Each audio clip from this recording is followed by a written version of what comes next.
Recruiting volunteers can be a great way to bolster your nonprofit's mission. So in this video, I'm going to talk through 7 steps to start recruiting volunteers for your nonprofit now.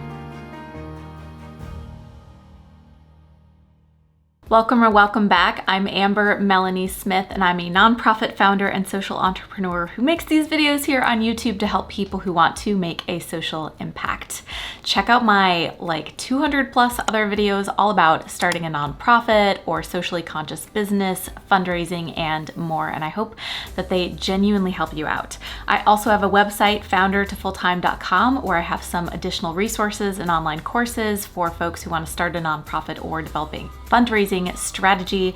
And of course, my newsletter is linked below as well if you are interested in that. All right, I'm going to get right into this today.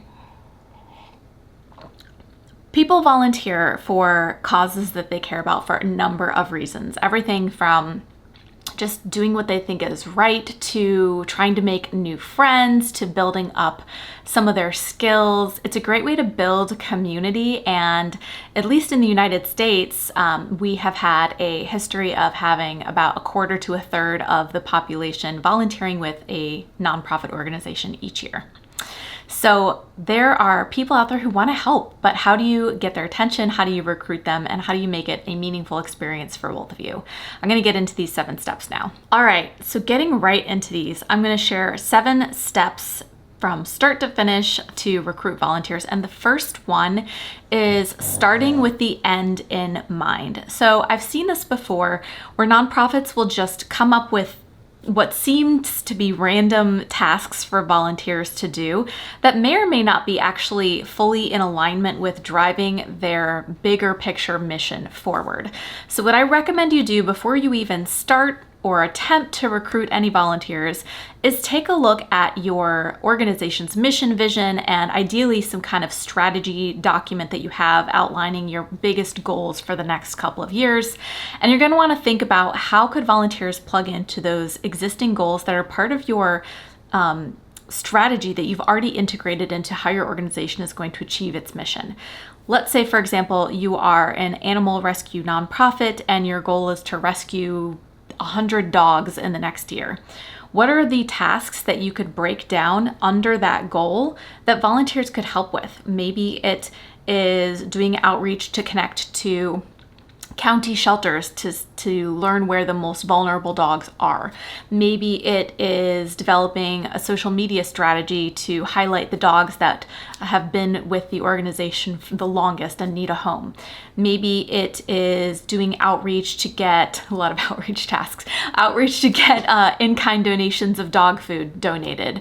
Maybe it's actually just socializing and playing with and training the dogs. What are the different tasks that are falling under this bigger picture goal of making sure that you can rescue 100 dogs in the next year? So like I said, that first step is just making sure that the roles that you're going to recruit volunteers for are going to be in alignment with your long-term mission. Otherwise, you might be not using your own time or the volunteers' time as efficiently as possible. Okay, so now that you have thought about some logical volunteer roles that are in alignment with your organization's long-term vision, you want to start to set up the infrastructure for recruiting and managing volunteers. And by infrastructure specifically, I mean technology. So number 2 here is to set up the technology you need to recruit and manage your volunteers effectively. Now, there are lots of volunteer management solutions out there on the market, and they're not all the same. And you really need to think about what you need the software to do before you land on a specific software solution. So when you're thinking about the volunteer roles that you need to recruit for, you need to think about things like, are these volunteers who will need to be screened or interviewed or have a background check? Are they people who are going to be working on one-time events or scheduling ongoing shifts like tutoring every Wednesday? Is it going to be a situation where you need them to come in at a specific time or where they can do the volunteer work on their own time, on their own schedule? Knowing these things is going to help you understand what kind of software solution you need, because For example, if you take Sign Up Genius, that's best really just for shift-based or one-time volunteer events. It's not really going to be that helpful for you if you need to screen volunteers or manage any ongoing volunteer needs. So that's just one use case where a solution wouldn't be the right match for the type of volunteers you need. So think about all those things. I highly recommend just writing out a list of the features you need the software to do. It needs to be able to allow the volunteers to schedule their own shifts, for example. It needs to allow you to cancel the volunteer if you don't need them anymore. It needs to allow you to run a background check on the volunteer internally from within the software. All these things are possible. Just make your list, and when you go out to search for solutions that are going to work for you, make sure you have that list to refer to. Number 3 is to establish who on your team is going to be the direct supervisor of any volunteers that you recruit.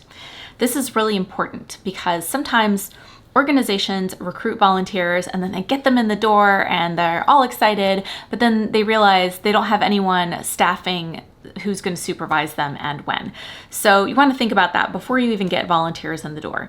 Who is the right supervisor on your team for that specific volunteer task? Someone who knows the task in and out, can really guide and teach the volunteers and manage and oversee them effectively. Obviously, someone who has the availability and the capacity to do that, whether that is another volunteer or even board member on your team if you are a smaller nonprofit that doesn't have staff yet, or if you are a nonprofit that has volunteer management staff, who is the right fit for that? And I think it'll also depend on the type of volunteering. So if it's shift-based versus ongoing versus skills-based, so someone's using their professional skills to volunteer, might require different skills from a supervisor too. But just some best practices for the person who's going to be supervising your volunteers. They need to be very clear on what's going to be expected of them and how to effectively manage their volunteers. Things like making sure volunteers have all the tools and equipment they need set up front for their activity, if it's that kind of volunteer activity. Making sure that they have clear instructions given to the volunteers on timing, where to go, things like where to park, what to wear to the volunteer opportunity, if there's anything they need to bring or paperwork they need to prepare in advance, just being very clear on your instructions. And also making sure that your volunteers have an opportunity to learn more in depth about your organization's mission and learn more about each other. Because like I said before, sometimes people are volunteering to build a sense of community. So giving volunteers opportunities to meet each other and to get to know each other as human beings, that's going to increase your volunteer retention, their likelihood of sticking around. All right, now we're getting into how do you actually do the outreach and market the volunteer opportunities to people to get people to sign up. So number 4 is all about writing a clear description of the volunteer need that you have. I alluded to this in number 3, but now that you have your roles kind of figured out, you have who on your team is going to be supervising these people, you're ready to do this outreach, and so you need a clear volunteer description. People are going to be most attracted to and more likely to sign up for a volunteer opportunity if they're very clear on what is expected of them when they go to volunteer. I wouldn't sign up for something that's very vague because, one, I don't know if I'm qualified to do what they actually want me to do. I don't know if it's the best fit. So if I'm looking for a volunteer opportunity personally, I'm looking for very specific details so I know what to expect. So here's how you do that.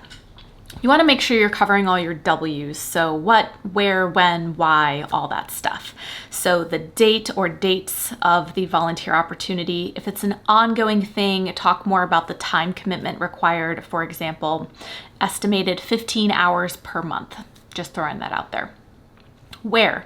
Is it on site at your nonprofit's office? Is it remote that they can do it from home? Is it somewhere else? Is it out in the field? Where is it? And if they're traveling somewhere, what is the parking situation? This is important for people to know as well because no one wants to make it a hassle to get to where you're trying to go to volunteer. The details and logistics of what to wear, all of that stuff is important. If there's a rain plan, if it happens to be an outdoor volunteer activity, knowing all those contingencies. But then you also want to get into the actual activity description itself. What will the volunteers literally be doing, and how does it connect to your mission? So you might say something like, we're gonna sort potatoes, so that's the what, and now here's the why, in order to combat food insecurity for 100 families in the Houston area. Just making up that city. I mean, Houston really exists, but you know what I mean. So you are immediately connecting the purpose of the volunteer activity to the action that they're going to be taking, so that they understand why it's an important action for your organization. So you've got the activity description written out, you've got all the logistics details in there. If you're sending this in an email, you also need a compelling email subject line so that people are more likely to open it and hopefully sign up. So I would, again, be very specific in your email subject line, and if it's an urgent opportunity, you can also create a little bit of sense of urgency too. Something like, 3 more volunteers needed this Saturday to sort potatoes in Houston. So right in that subject line, you just need a couple more people. So people are feeling like, oh, I can make a difference. I can be one of those 3 people. And you're telling them what they're going to be doing, and you're even telling them where they're going to be doing it. So fitting in some of those specifics, even into the email subject line, within reason, not making that email subject line too long, can also be very helpful. All right, you've got your volunteer description written. Where do you send it?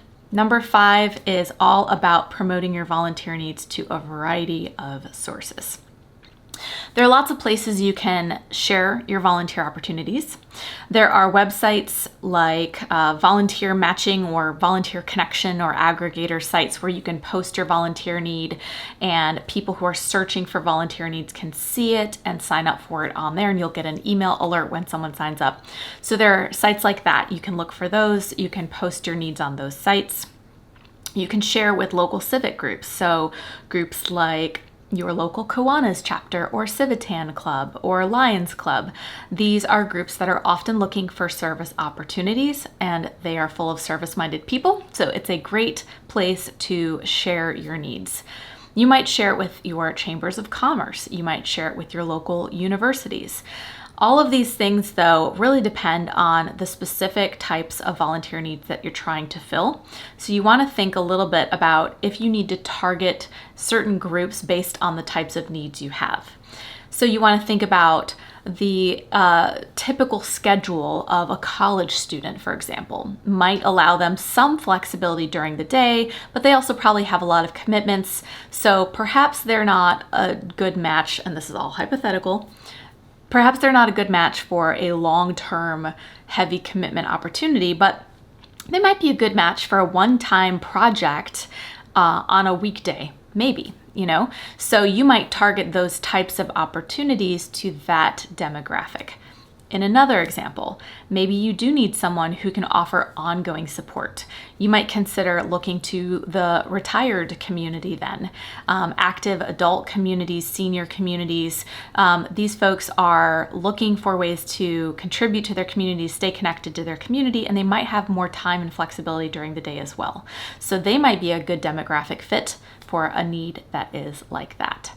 In summary, just think about who you might match to different needs based on the requirements of those volunteer tasks. Okay, step number 6 is communicating with your volunteers. Let's say you're doing outreach, it's going well, you've got people signing up.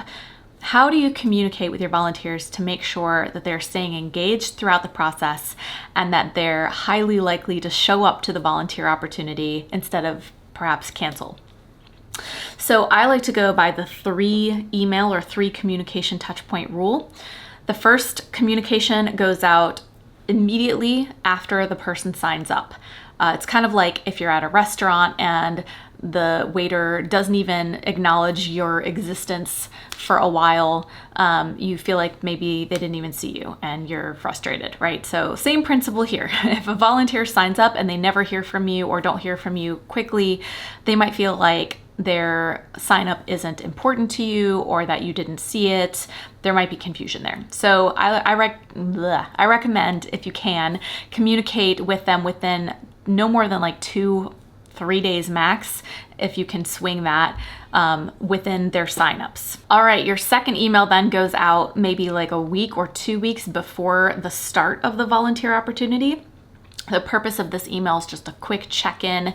The window of time, which is a couple weeks before the start, gives you the opportunity to be agile in the event the volunteer is no longer available or has to cancel their commitment for some reason. Hopefully, if you hear about that a couple weeks beforehand, you have an opportunity to recruit someone else. So that midpoint check-in, and then finally a couple of days before the start of the volunteer opportunity, and this is where you're really reiterating the details of the logistics, where to go, where to park, what time to show up, that kind of thing in your communication with the volunteer. 7, and the final step I'm going to talk about, is really about keeping your wonderful volunteers around after you've recruited them, and it is highlighting the impact that volunteers are making throughout the year. You want to think of and find opportunities to make sure your volunteers know that their time that they're giving you is valued and is making a difference, because that's why they signed up. They want to make a real difference in the community, and your organization is a vehicle to allow them and equip them to do that. I remember I was volunteering at a food bank once, and they did a really great job of, after every volunteer shift, they talked to the volunteers about how many pounds of food we had collectively sorted and how many families that meant we were going to be able to feed because of that work. So just a small example of a way you can share your impacts with volunteers. Another thing you can do is showcase outstanding volunteers on your organization's social media or website or at your special events. Time, even more than money, is our most valuable asset. So making sure people know when they give their time that their time is being used effectively and that it's making a real difference for your organization, and showing them how can help keep them around for a long time. All right, I'd love to hear from you. If your organization already works with volunteers, I'd love to hear what are some things you've tried that have really helped you recruit good volunteers and recruit the right match, the kind of volunteer you need, keep them around, etc. Share your tips for our Changemaker community in the comments below. Or if you're just new to this, what are some of the ideas you have? Let's brainstorm together and drop those in the comments. I hope that you found this helpful. Like I said before, I have a great newsletter that you can subscribe to using the link below, where I send out tips, strategies, sometimes funding opportunities. So be sure to subscribe to that. I have my website, foundertofulltime.com, where I have those resources for folks starting a nonprofit. And finally, I have my group on Facebook called Change the World or Bust, where we have, I think, 6,000 people now in there from around the world making an impact, who are sharing their stories and exchanging good tips. So join us in there as well. I hope to see you next time. I'm Amber Melanie Smith. Bye.